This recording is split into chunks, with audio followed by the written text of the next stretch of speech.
Une fois que tu es diplômé de l'ENM, comment tu trouves du travail? Alors, en fin de scolarité à l'ENM, à peu près au bout de 18 mois, 2 ans, il y a des épreuves de sortie, des épreuves techniques de rédaction d'un jugement civil, rédaction d'un jugement pénal. On est aussi évalué tout au long de notre formation et on a un grand oral de sortie.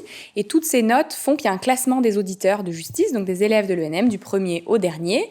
La chancellerie, le ministère de la Justice offre une liste de postes. C'est souvent des postes en sortie d'école qui ne sont pas forcément très attractifs. Le premier choisit en premier, il prend le poste qu'il veut, et le dernier prend le poste qui reste. Donc ça, c'est en sortie d'école. On ne cherche pas, en fait, on prend le travail qui nous est donné. Et tout au long de notre carrière, on ne va jamais chercher du travail. C'est-à-dire, vous allez changer de... Alors, effectivement, nous, on a une obligation, je dirais, de mobilité, à la fois géographique et fonctionnelle, c'est-à-dire qu'il faut changer de lieu ou de poste.